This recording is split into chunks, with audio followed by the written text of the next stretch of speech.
Coming up this week on the Course of Life podcast, it was the FedEx Cup finale, the Tour Championship, the big money grab, and a man walked away $15 million richer. We get into all the highlights, plus everything we're tuned into outside the world of sports, and a recap of my first tailgate tour at Texas State University. It was a fun time, and we get into some NFL storylines for the season starting this weekend as well.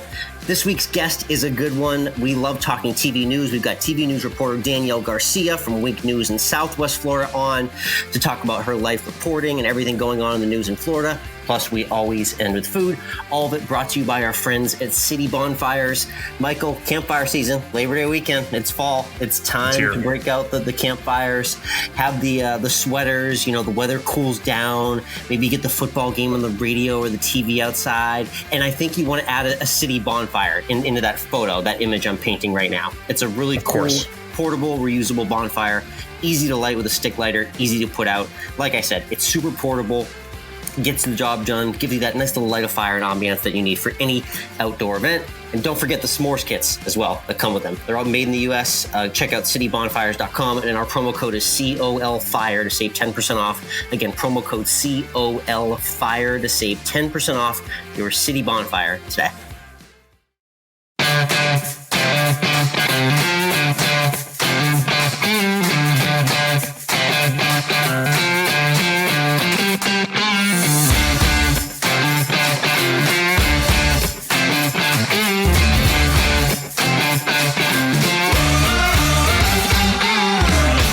Interwebs, and welcome to Course of Life, part of the Morning Read podcast network. We are proud to be presented by our friends at Desert Fox Golf and Toasty Snacks. I'm Michael, he's Alex, and Alex, the PGA Tour cut a $15 million check to Patrick Cantlay, and you need to cut me a check because I picked him as the winner this week. Congrats, yes. Nice Cantlay, not the best golfer on the course, but good enough with that adjusted leaderboard to hold off Jon Rahm by one with a clutch birdie on 18. He just did enough to go all the way, and now he walks home as a FedEx Cup champion. Yeah, the classic hole-off here in the Tour Championship that we're getting used to. You know what I mean? The guy in the number one seeding who's got that stroke advantage at the start of the week, using it to their advantage, doing exactly what you said, enough to win. And that's what Cantlay did. He was very impressive from start to finish. Maybe didn't have the lowest 72-hole aggregate score, but got it done when he absolutely needed to. The most clutch shot of all being that second shot on 18. Jon Rahm is one behind right next to him, hits his second right up near the hole. Cantlay answers with a 6-iron from like 215 yards, like 12 feet right of the hole, Mike. What way to make it really easy on yourself in a huge moment. I wish I could hit my 6-iron 215 yards. Once, and put it somewhere in the vicinity of the green, let alone 10 feet away when all you need to do is make 4 to win. That's exactly what he did on the last hole to get it done. Yeah, and it was a battle those last couple holes. Cantlay kind of rode the roller coaster, birdie, bogey, birdie, to get himself there. Jon Rahm, just really probably the best player on tour this year in terms of being in the hunt and almost every tournament he was in, COVID or not. Yes. He seemed to always be there, and just seemed to hang around. Did Rahm deserve to win this tournament? And that's a good question here. Was Rahm really the one who deserved to be the FedEx Cup champion this season? Yeah, it's just that Xander Schauffele conversation we had a couple years ago where the same thing happened. And Schauffele had far and away the best week at East Lake, but it wasn't enough because of the aggregate scoring. So, he feels just kind of burnt at every corner. He got that U.S. Open win, which was so pivotal to as kind of the cornerstone of his 2021 campaign. Because everywhere else, I feel like Jon Rahm was just getting burnt left and right with close calls. Like at every event you can imagine, like Jon Rahm was in the mix, had an opportunity here in the back nine at Sunday or the 18th hole on Sunday or in a playoff. And just, it's funny, for the amazing year he had, I still feel like he left the most out there of the top players in the world. Yeah, he really did. I think you're right. He certainly seems to have the quote unquote most missed opportunities this season. Yeah. And Patrick Cantlay just seemed to do everything he needed to do at the right times. Definitely. This season. Huge for Cantlay. And as we said, Cantlay may not have had the lowest aggregate score. Rahm did have the lowest aggregate score, but not by himself. That was shared by our boy, Kevin Na, who just I feel like he came out of nowhere here and just teed it up and went ahead and walked in some putts. And he also went ahead and had the lowest aggregate score, 266 strokes over the weekend. I love that. Yes, I didn't realize that not tied Rahm in there in that scenario. And one of the funnier moments of Sunday is, Mike, you say you don't think about it as a pro golfer, and especially when you're the world's best and you make it to East Lake, you already kind of know you're in line for a big check. But you maybe don't think about how big it is until it gets late on Sunday afternoon. So Kevin Na was strolling down the 18th and realized that smartly, let me think about, okay, so 15 million to first, 5 million to second. I think it's 3-point-something million to third. I've got 2 putts right here for third. I'm going to be real careful on my first putt. And he lagged it down and kind of gave everyone a wink and a laugh, just making sure he secured that third place check to wrap up another solid campaign for our boy Kevin Na. I thought that was a funny moment. Yeah, I was texting a friend of mine about Kevin Na's performance, and he was like, Kevin Na's going to win a major one day. And I was like, maybe, but he's 37. Let's not forget, Kevin Na's been on tour since 2001. He's been around the block a couple times. What do we think we're in Kevin Na renaissance? I mean, we've been riding him the last couple of years. I feel like we've seen him more on leaderboards. What are the chances of Kevin Na winning a major before he turns 40? I wish there was one coming in the next 30 days because we get him at maybe like 40 to 50 to 1 odds or something like that. But every time these major championships come around, he seemingly has invisible form or just completely lacking, and he's going off at like 100 to 1. He barely makes the cut or something like that. So we'll have to see if he can carry it over the spring. But for now, I think he's gonna relax and enjoy a little off season with his winnings.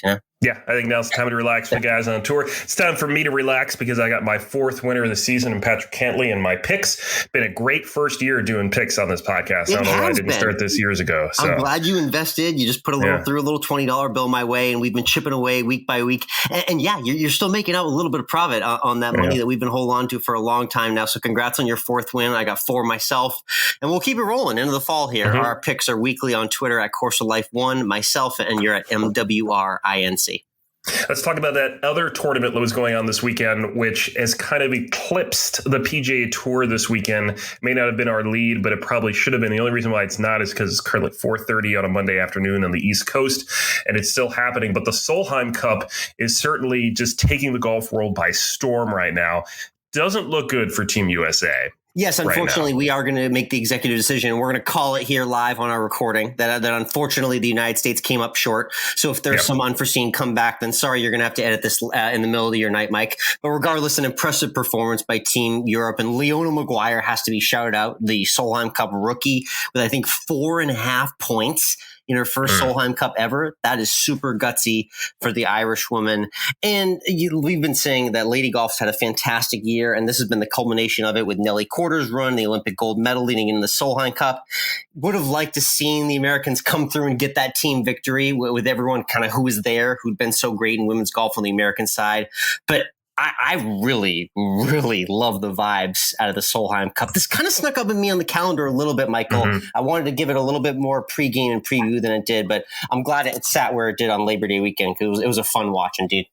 Yeah, it's kind of a good time to have it, and it certainly seemed to take everything away from the FedEx Cup. Once again, the FedEx Cup finale just can't do anything. Again, East Lake, not the right venue for it. But the Solheim Cup had everything going for it in this year of really women's golf taking off. And it had the best cheerleader of them all for Team USA in Bubba Watson. Yes, that's right. I saw Bubba was rapping. He was boosting up the crowd with drives and just been a great influential figure, not only for the game of golf, but also for the women's game. He's been particularly himself a really big ambassador, and that's shining through this week. There's, dancing on the first tee at the Solheim Cup.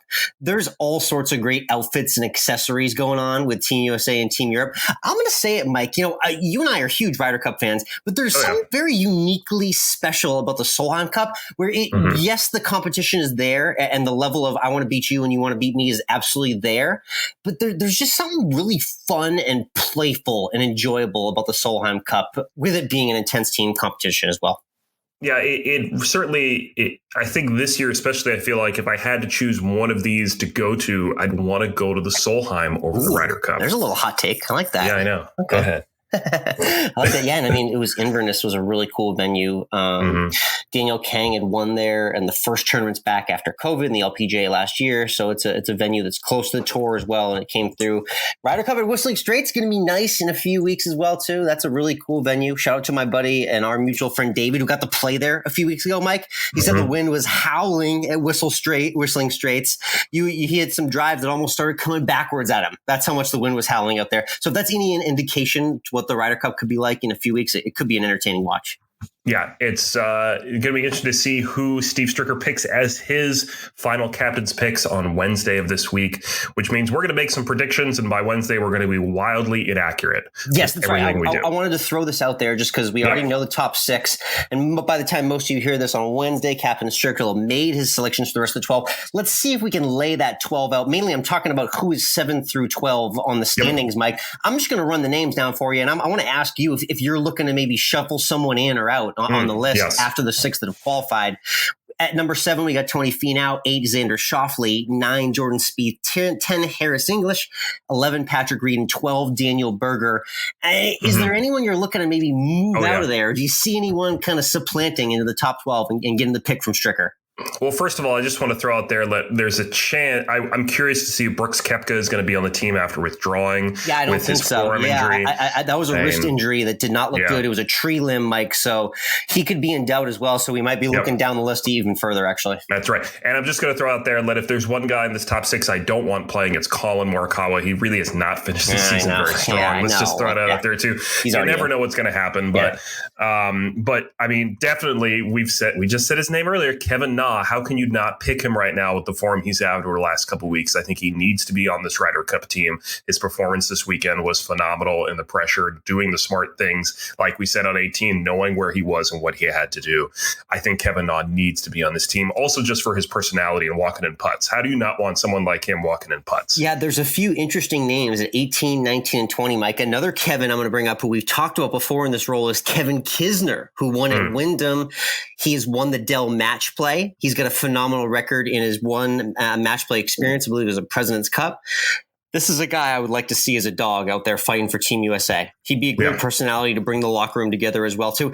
And then spot number 20, Mike, listen, I know he's over the hill, but if you're looking for someone to kind of bring the group together, Phil Mickelson sits there. It is highly unlikely, but it is not impossible that Steve Stricker gives him a spot. You just never know. I'm not sure who that supplants. Maybe Daniel Berger's on the hot seat, but that's TBD.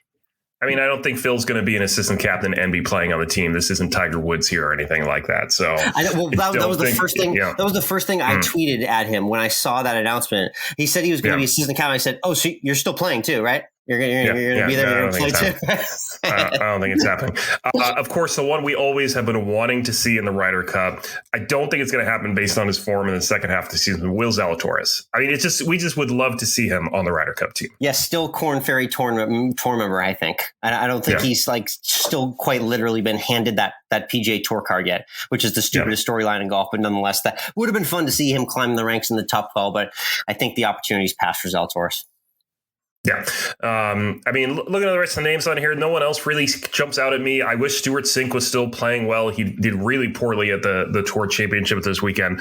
But just in terms of someone with the experience and knowledge who's had a kind of a renaissance this season, you got to think that if you're going to pick one other person outside of there, it's Stuart Sink. And if you want to have a cheerleader, I guess Bubba Watson could be in that top. Yes, we could move him up from spot 33 in the standings and put him in there too. He is the international team competition cheerleader officially for U.S. golf. So those are our thoughts. I think really our thoughts are, let's get one of the Kevins in as a captain's pick. Yeah. You know what I mean? Let's just get one of them in and see what happens. How about both? Let's do both. Let's do it. Why not? Yeah. I like it. We'll be watching that in that's really in like 2 weeks, I think it is. So we'll see what's going on there. There is no tournament this week, really. I think we take a week off. It is. We do. Season's over. We actually take a breather. You're not going to believe this. There's not a PGA Tour event this week. You don't get to say that very often. There's like a brief period around Christmas when you get to say that, and this is the only other week of the year. So yes, they do have a week off. We'll talk Napa next week as we circle the calendar. And then remember, we have our Corn Ferry friends making it out on the PGA Tour starting next week. So Dylan Wu, all sorts of guys getting starts in the fall, hopefully. That's right. And also, let's not forget the LPGA Tour still has a couple events, including another major going on. So good times. And then on the European Tour, I got to shout out the Italian Open. I mentioned it last week. And Rasmus Højgaard, the name I keep shouting out, who's gotten 3 wins on the European Tour at age 20. Breaking news, Mike. Rasmus Højgaard not only has a twin brother that I never knew existed. His twin brother just won on the European Tour this past weekend. Oh my! We've got dueling Højgaard brothers that are now both European Tour champions. So exciting to see them embrace after the win there for Nikolai. And a couple of dual forces. Ryder Cup 2023. Well, maybe both of them on the team. How about the two? Now we have a 2-headed monster for Team Europe, as if they weren't dominant enough, right? That's interesting. Do the Højgaards have a third sibling who plays another sport really well? Are they looking to challenge the Kordas for supremacy in the family of sports? Yeah, by next week's episode, we're going to find out that there's a little sister that they're grooming as well too for LPGA dominance soon. Love that. One other question you made me think about. I saw this somewhere that would be really interesting, which was something I saw thrown out there on Twitter about making the President's Cup a mixed event and make it men and women playing together. I saw that. Yes. It is like, why aren't we talked about this, that the Olympics needed this. They needed to have a mixed event for golf. It would be awesome to have a mixed team event. Why, this is, I think right now the LPGA Tour has so much momentum, but and to continue to grow the game, they have to do this. I think this has to happen. Such a cool idea. I saw that was a pretty half-baked tweet from, I think, Joel Beal, who sent that out regarding putting them both together. But I actually seriously love it. It's funny. There was a scene at the Solheim Cup, Mike, where there were only 4 matches going off in any given period, as you know, since it's only 8 guys out there, 4 matches, 8 women out there.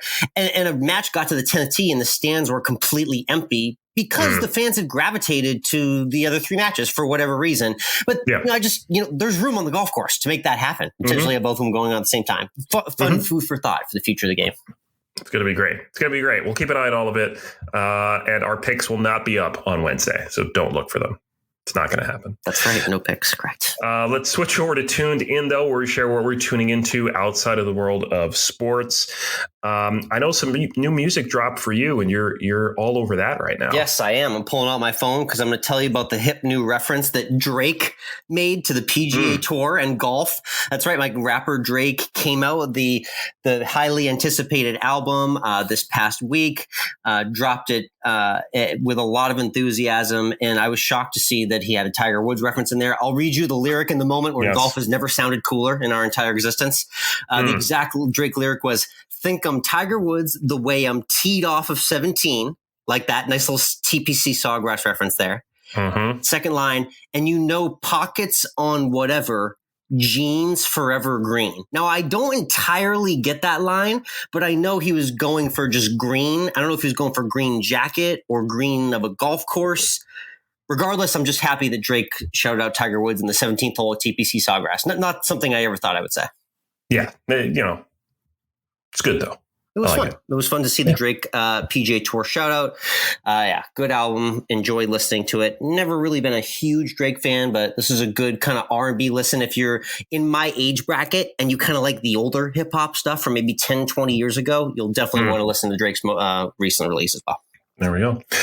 For me, I switched off from everything on Friday, Nice. And we've got some friends over for the holiday weekend, and that meant we went kayaking once again and got to explore what's known as the Boneyard out on little Tybee Island here in the Savannah area, with just a bunch of dead trees, but just beautiful area. Put some pictures up on my Instagram. So if you're not following me there, MWRINC, really awesome site, And it was just a lot of fun to be out on the water, just kind of relax a little, not have to worry about anything. What I love about kayaking is you get the feeling, and you do actually get kind of the workout. You get the feeling as if you're getting an exercise, but you're also going at just kind of a nice, modest enough speed that you can actually just take a look around and just smell the roses and look at the birds and enjoy your day. So it's just kind of a nice balance activity.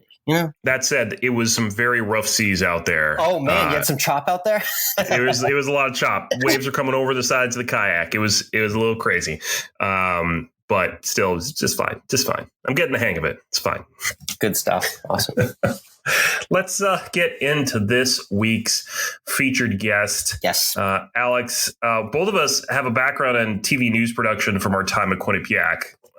we'll kind of boast that and make it bigger than it really is. Mike. I mean, this is not only the radio show, talking about the newspaper. I remember producing some newscasts with you back in the day. Well, we've done all that fun stuff. We did. And that means we also love to hear from different journalists around the world. And this week, we're taking a little vacation to Southwest Florida. Oh, yes. My favorite part, one of my favorite parts of the country. I love going down there. We had a fun golf trip down there as well, too. We did. And this week's guest, Dannielle Garcia, is a reporter down there talking about life in Southwest Florida, all the cool stuff she eats, the places she goes, and just the craziness of reporting in Florida. You kind of know what the news is like in Florida, right? So she gets into just kind of what that all entails. We'll get into this conversation with Dannielle, but first, as always, want to let you know this interview is brought to you by Desert Fox Golf, our friends of the show and the makers of the Phone Caddy. The Phone Caddy lets you strap your phone right onto the side of your golf cart so it's easy to view and use all day long. No more fumbling around the dark spaces of your golf cart, dropping your phone on the seat, or even worse, onto the grass as you drive away. The Phone Caddy keeps you locked in safely so you can stay locked into your round. It'll be the talk of your foursome and a gift for any golfer in your life. And for our listeners, you can save 10% off your purchase of a Phone Caddy with the promo code Course of Life. It comes in a range of colors, and you can even show your support with their patriotic line. So head on over to desertfoxgolf.com to get your Phone Caddy. And don't forget to use the promo code Course of Life to save 10%. Again, that's promo code Course of Life at desertfoxgolf.com.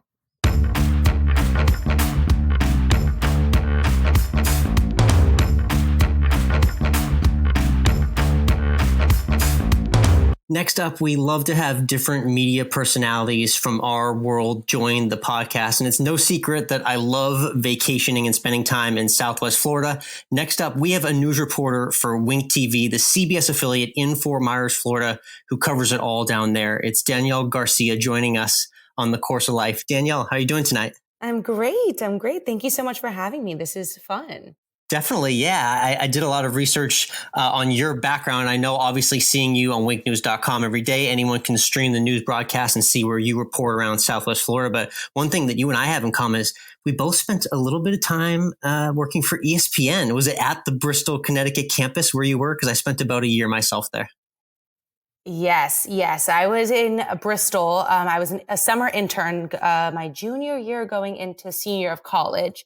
And it was the most fulfilling experience. It was honestly so interesting. And it's funny because I like sports. Like I love watching them. And my dad is an avid sports fan of literally every single sport, anything you name it, and he loves it. But I kind of got into it. I did the corporate citizenship internship. So basically everything with the ESPYs, anything that is kind of like communications, marketing with ESPN as on the philanthropy side I was doing. So not so much actually broadcasting, but they let us go on all their shows to kind of shadow. And it was really, really cool. I met Greenie and a bunch of really cool people there.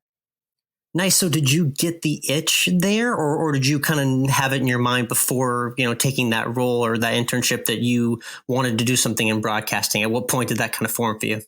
Yeah, actually, by then I already knew that I wanted to do broadcasting, which is why I set my sights on ESPN. Obviously, the worldwide leader. That's an incredible goal to fulfill. But really, I first realized I wanted to do broadcasting when I was in my sophomore year of college. I was going to Loyola, New Orleans, and I took a journalism class. I was actually a PR major at the time, and I fell in love with it. And then that summer, I got an internship at Telemundo Network in Miami, back home. And I worked on a Spanish kind of like fun news show called Arrojo Vivo. And it was a really fun experience. And I got to work with a lot of big network people that I still come across every day whenever I'm doing like a really big story. Like I recently was in Surfside, unfortunately, but there I still meet some people along the way, even when I was covering the Cuban crisis. So a lot of good contacts. And then from there, I just kept going and got an internship like almost every semester in college. Very cool. Awesome. Yeah, I love that background in New Orleans as well, kind of where things started for you and where you went to school. Now, I'm curious, you love posting a lot of food on your social media. It's at Dannielle C. Garcia on Instagram. Did you know when you got to school in New Orleans, being from Florida, did you know you were at such a great food city, or how long did it take to discover the amazing restaurants there? Yeah, absolutely. Actually, I grew up going to New Orleans. Credit to my dad. He loved New Orleans. He bought an apartment there the month before Katrina hit in 2005. Oh, geez. Yeah. Fortunately, our apartment didn't get hit. We were in the Marigny, which is a great part of town, very close to Frenchman Street, which is where all the live music is. And so every year we went there a couple times a year. We would actually make the road trip up. Me and my siblings, my parents, and my dogs. We would drive up there. So we spent a lot of time up there. My dad made a lot of connections with musicians and restaurant owners. I don't know how, because he talks more than I do. So I guess that's what he does. Nice. And so I fell in love with the city there and all the good food, which probably wasn't in my favor because people talk about the freshman 15. And when I tell you, it's probably more like the freshman 50. It was insane how much food and how much alcohol you consume. But it was all for the best because I met some really great people and made some really good connections. And yes, as you mentioned, that is where my love of broadcast was born. Nice. Yeah, really, really could be a dangerous city. You're right. So impressed you made it out as successfully as you did. Nice work there. Talk to me about your recent trip that I saw to New Orleans. You were posting a bunch of cool seafood photos, but you got some massive oysters. I'm curious where it was and where's the go-to spots for you for seafood in New Orleans? Yeah. So really, oh my God, everywhere in New Orleans has great food. It's just so hard to pick one. That picture you're talking about was Superior Seafood, which in college we love because it has really great happy hours. So each oyster is like 75 cents or $1 or something like that. Love so that. Yeah, it's amazing. And New Orleans oysters are freaking massive. They are like the size of my face. But everywhere in New Orleans has great seafood. And when you talk about seafood, you have to do po' boys. I do a fried oyster po' boy. Best charboiled oysters, which is like with butter and garlic, is probably Drago's. Acme's is great.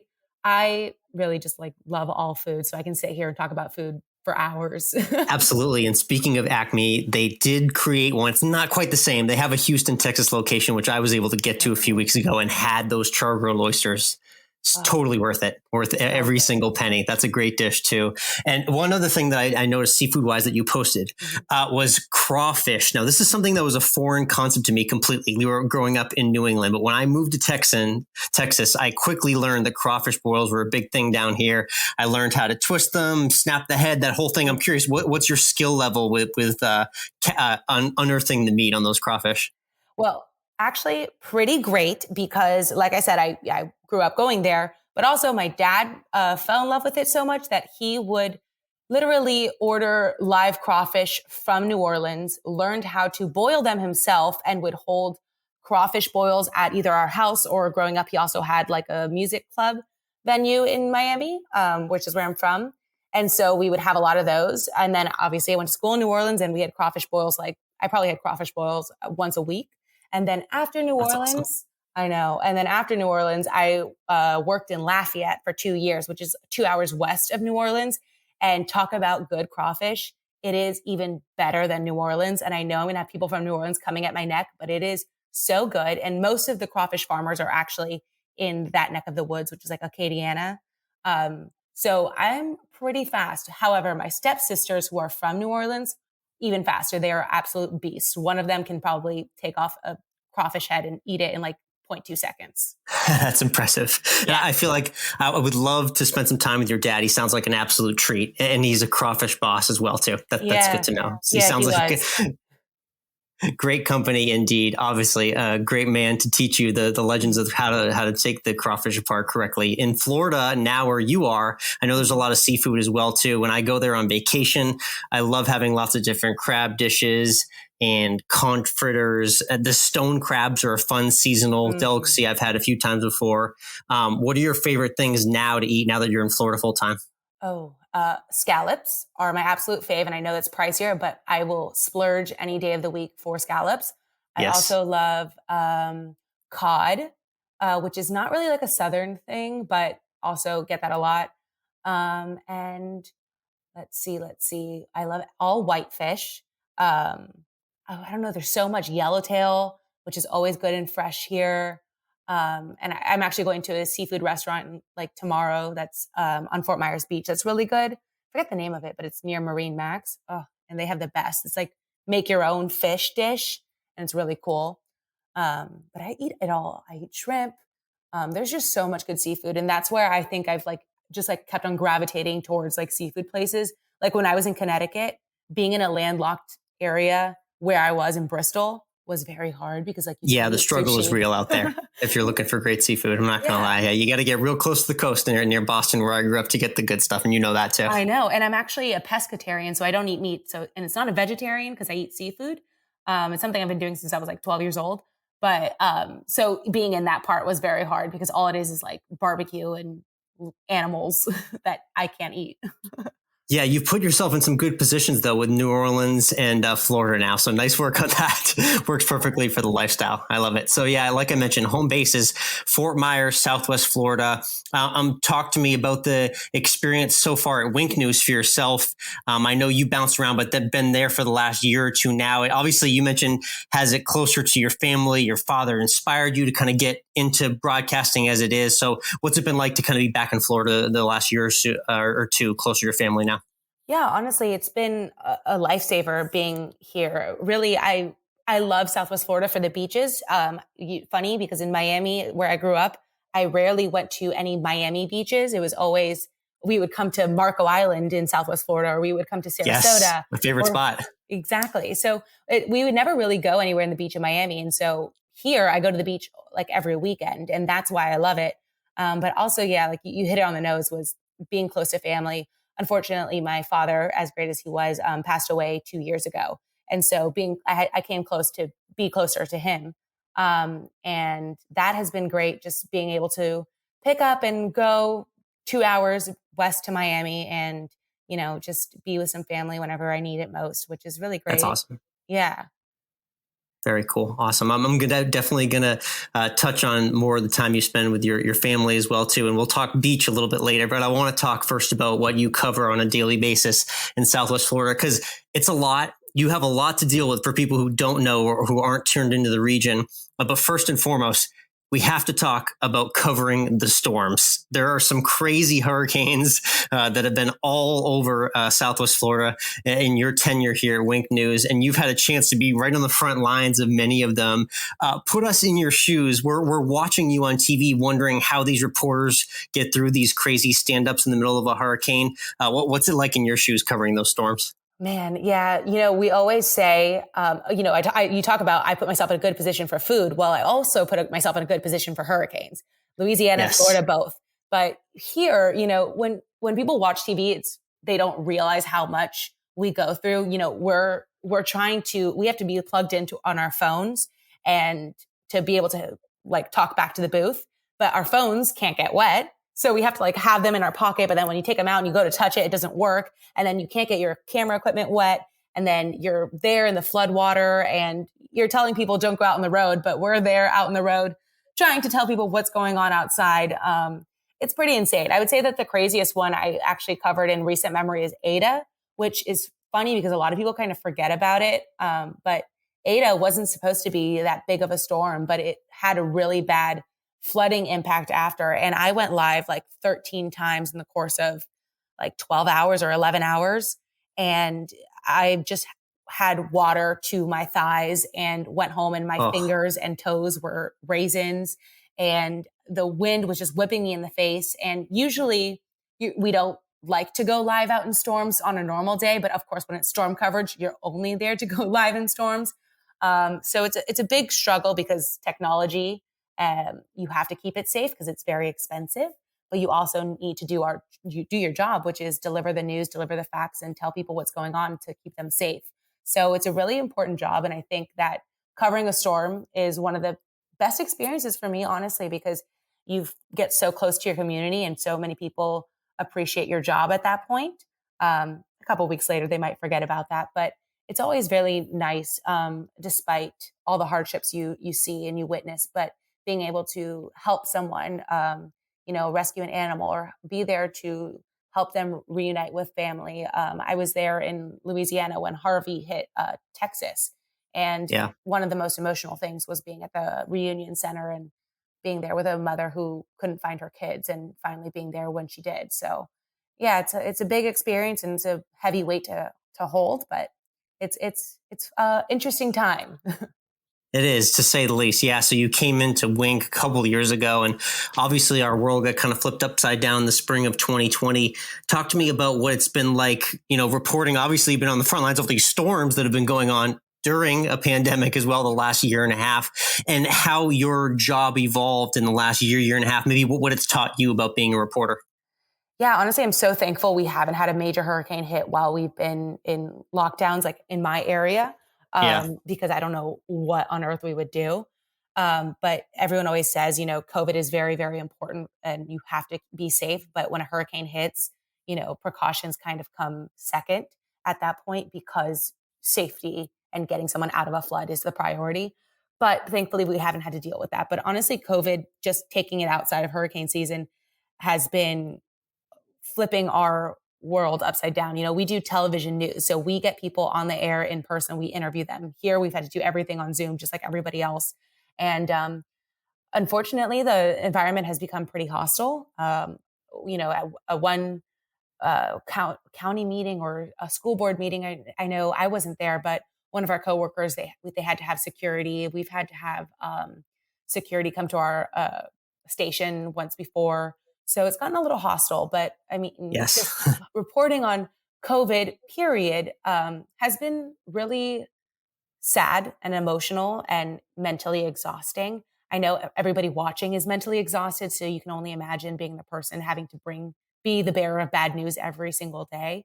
It's really hard. And talking to the doctors that are crying and saving the patients and talking to the families who are losing their loved ones, it just really wears on you. It really, really does.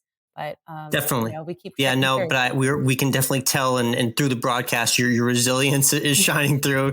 You've definitely been a pro through it all, I've noticed. And one moment that we have to shout out where things did get a little too emotional, as you said, was you were reporting on a recent county meeting regarding mask mandates, and basically you had a crazy aggressive mom just kind of yell fake news right in front of the camera while you were reporting. But what I really took away from it, and I complimented you on this immediately, was your composure through the whole thing. It struck me, and it really seemed to resonate with a lot of people. The clip kind of went viral and circulated with a lot of people in news media as well. What was kind of going through your mind in that moment? And I'm sure you were just kind of trying to power through, but what was the thought process for you? Man, yeah, it was actually a school board meeting. So they were all parents. So when you take that into account, parents with their kids there watching for everyone to see, and they do something crazy, stupid like that, you're just like, what are you thinking? But in the moment, I have to be professional and say, ma'am, I didn't even get a chance to say anything to her after, which I wish I would have, but I'm glad I didn't because I don't think it would have been nice. I was wondering if you got that chance, but yeah, I figured don't even worry about it. My bosses were actually watching me on like the live broadcast feed that's like only private through the screen of the station and me. And they saw me going to the door and they were like, Dannielle, do not. So I in the moment, I was so focused on getting my words out about what I was reporting on, which was COVID and how bad it's gotten here. Florida in general has been hit really bad, but Lee County here, we have it pretty rough. Right now, today, we have about 600 patients in the hospital. That's a 1,500 bed hospital. So it's a lot here. But the parents got pretty emotional, as I said in that clip. And we deal with that a lot, though, unfortunately. I haven't had that in a live shot. It happened to me before, but we've had a lot of people say really nasty things to us during this time, which is kind of disheartening. But you kind of just power through and keep doing your job and keep delivering the facts because eventually they're going to need you and they're going to realize that, hopefully. Definitely. I appreciate you maintaining that composure, and I'm glad people got to see it as well. We shared the clip on our Instagram at COL Podcast by the time this interview is out. Again, we're chatting with Dannielle Garcia. It's Dannielle C. Garcia with 2 N's as well, too, on Instagram. You can catch her on wakenews.com if you're outside the Southwest Florida market and you want to watch her reporting. Like I said, you are a big beach fan, especially now that you've gotten to Southwest Florida. So let's take it to the beach for our last few questions here. Mm-hmm. You post a lot of really cool beach bar, outdoor drink settings. So I'm curious, what's like your favorite go-to beach drink these days? I've seen the Palomas and the margaritas, and always the classic mimosa is a good answer, but I'm curious what's your favorite right now? That's a tough one. I think I like anything with like cucumber and berries in it, honestly. I know I probably don't post it as much, but I love a good like cucumber with seltzer and vodka in it, which is always my favorite. But There's this one bar called The Cottage on Fort Myers Beach that I love going to because it's like right on the sand. And I always get like a margarita from there. Their margaritas are pretty good. I think other than the cucumber drink, it's definitely a margarita just because it's like a classic. It's easy. I don't have to think about it. I'm just like, margarita, please. Yep. Easy order for sure. And the other thing I had to comment on is food on the beach. I can't quite figure this mystery out. I'm sure you may have an opinion on it as well too, but you definitely are an advocate of awesome meals on the beach as well too. I just went on vacation with my wife a couple months ago and we had like some amazing beach pizza and it was just like quite a vibe. I'm just curious, like what's the mystery behind that and why does food on the beach just taste that much better?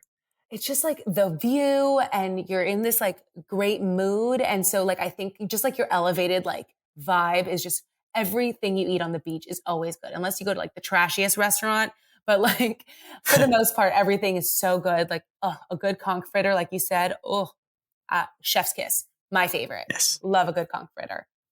Indeed. So I'm curious for the people that are looking to visit the area or haven't been to Southwest Florida. Typically, when I take the visitors here in Austin, Texas, we got to get some Texas barbecue or see a UT football game or go somewhere on the Greenbelt and check out nature. When you've got visitors in town, whether it's a couple or some girlfriends or something like that, what are like the go-to stops or beaches that people have to hit when they're in Southwest Florida?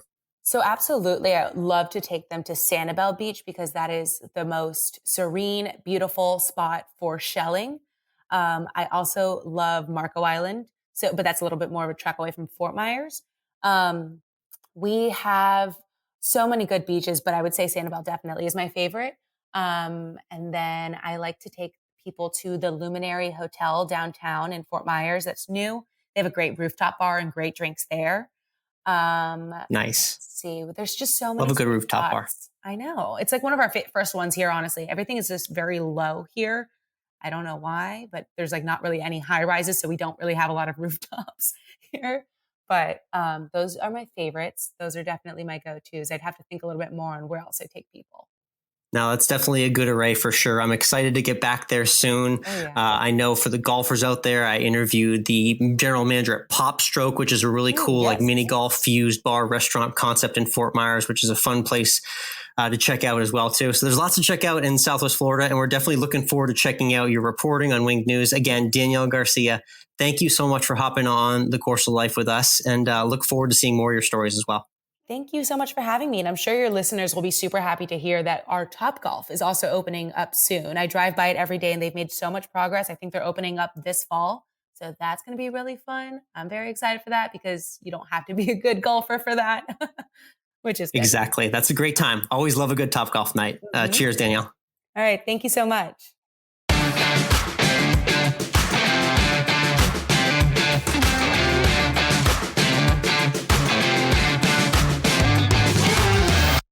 And we're back. Great chat there with Dannielle Garcia, keeping the Karens off the screen, keeping her composure. And, you know, I love to see the professionalism even after the camera's off and she's not running after them to really give them a piece of her mind, because that certainly is something that I would do. I would have been tempted to do the same thing. So I'm impressed by her poise in the moment to not go after that lady.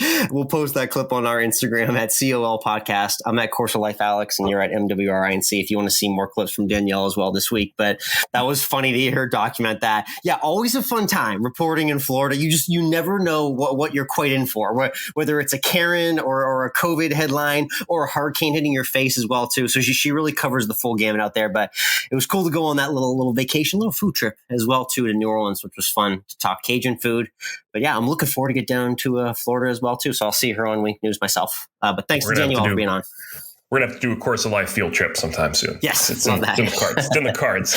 Let's turn our attention to football. Labor Day weekend is over. The Tour Championship is over. The FedEx Cup is over. That means it's time to talk the NFL. The season starts this week.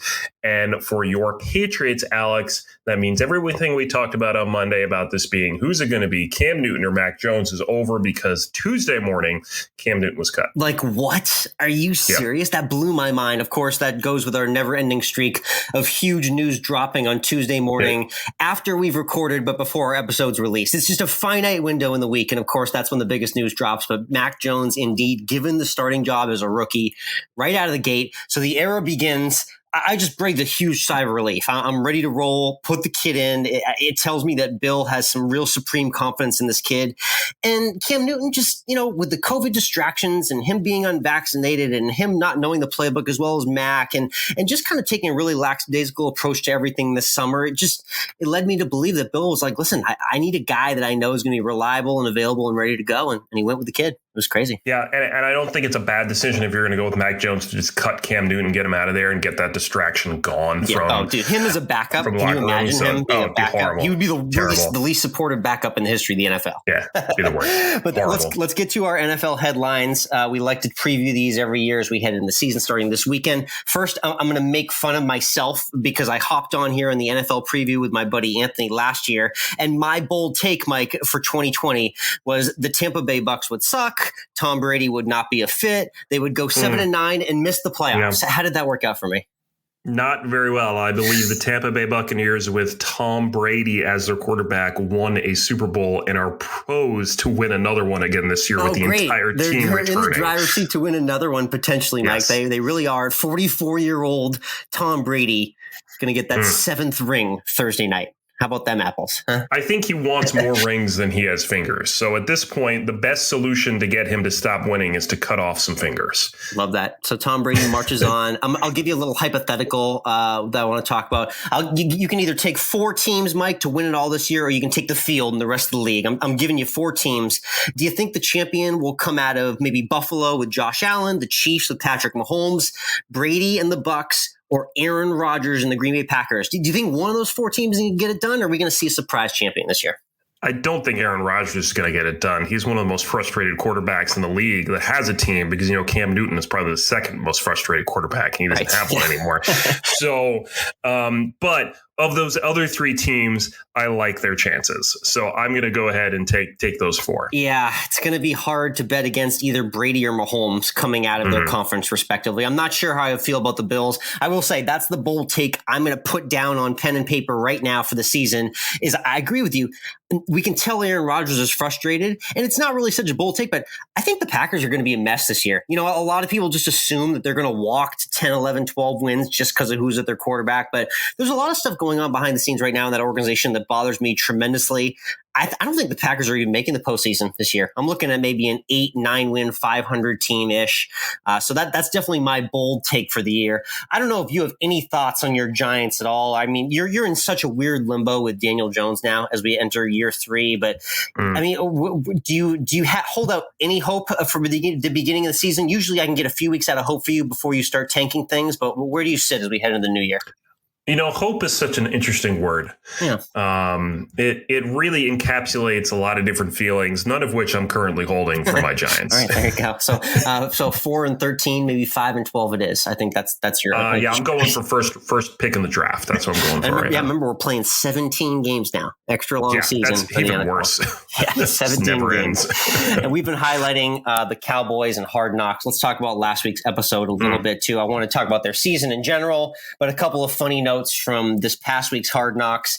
Jaquan Hardy, we talked about him as the contact lens guy who was wearing the rec specs. He ate some Southern soul food at a restaurant in last week's episode. Mike, I know you're big into the Southern food ever since you moved to Georgia. It's part of your life whether you like it or not. What are your favorites, like Southern soul food? I'm talking fried chicken, the fixings, the sides, desserts. What do you usually go for?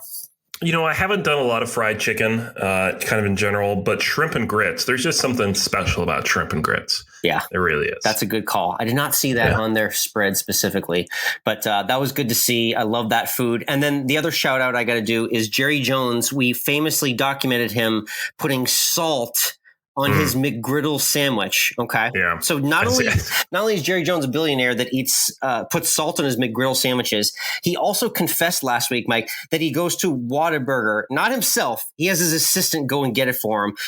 Give me a guess. How many times a week do you think Jerry Jones demands his assistant goes and get him Whataburger? I'm thinking 4 to 5 times a week. Yeah, 5. You nailed it. 5 meals a week for Jerry Jones. So here's the thing about Whataburger. If there's one thing I miss about living in Texas, it is Whataburger. It was the best thing about living in Texas, hands down. That's a great tease. We'll come back to that in our Always End with Food segment in a little bit. Yeah. But the Cowboys, nonetheless, they're happy to have Dak Prescott back. He had that mind-blowingly horrifying injury. Remember, his leg quite literally snapped off last October. He is back 100%. I'm curious to see if they can get over the hump, get back to the postseason this year with a quarterback that can actually carry them.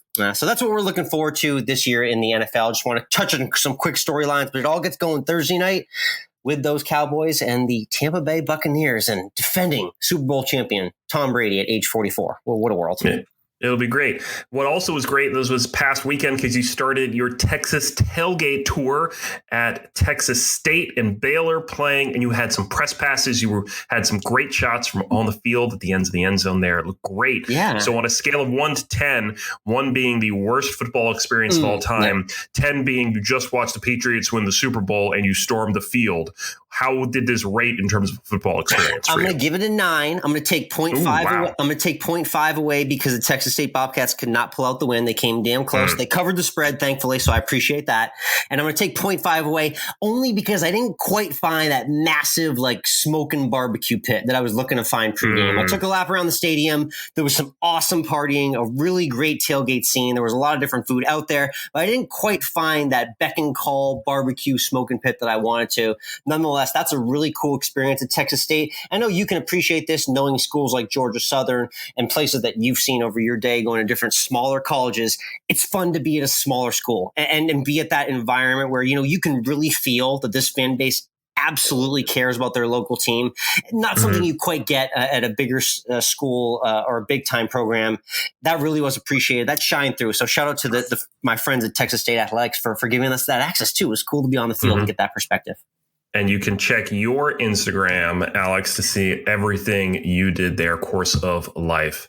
Yes, Alex. And also the YouTube video. I'll be sending that your way to put up later this week. So if you search Course of Life podcast on YouTube, I'm going to put up a whole highlight video of the entire day, the first stop of the Course of Life Tailgate Tour, and we'll keep it going next month here in Austin.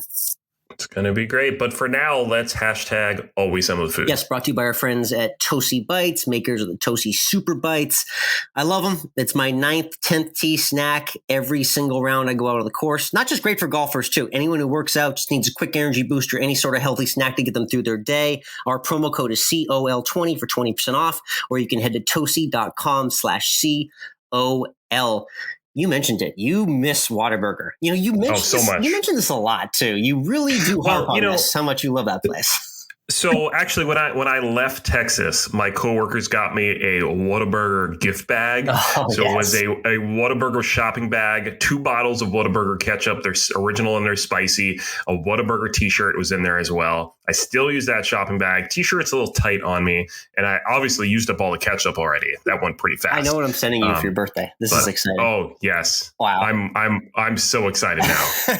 November you can literally send me a whole lump of coal now, but I'm just the excitement about what could happen is great. Yeah, I'm spoiled. I got 2 Whataburgers within 3 miles of me, so it's pretty much a weekly order for us. I've got one 2 hours south of me in Jacksonville. I haven't been there. Make a day trip of it.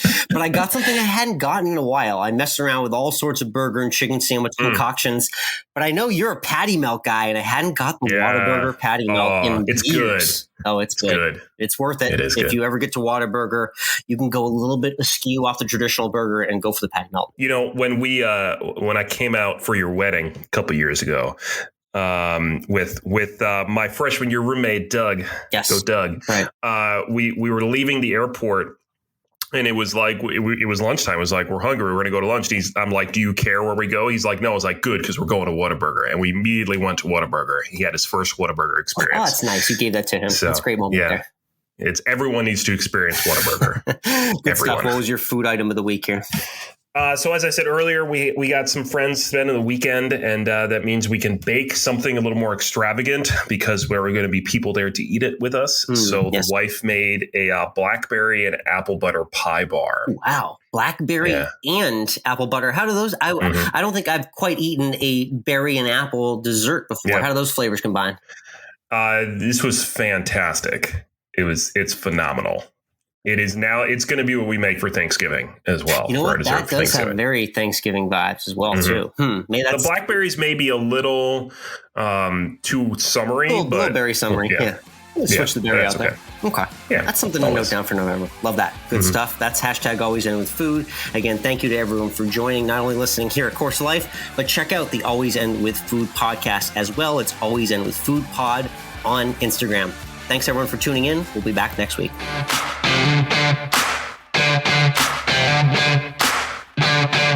Thank you.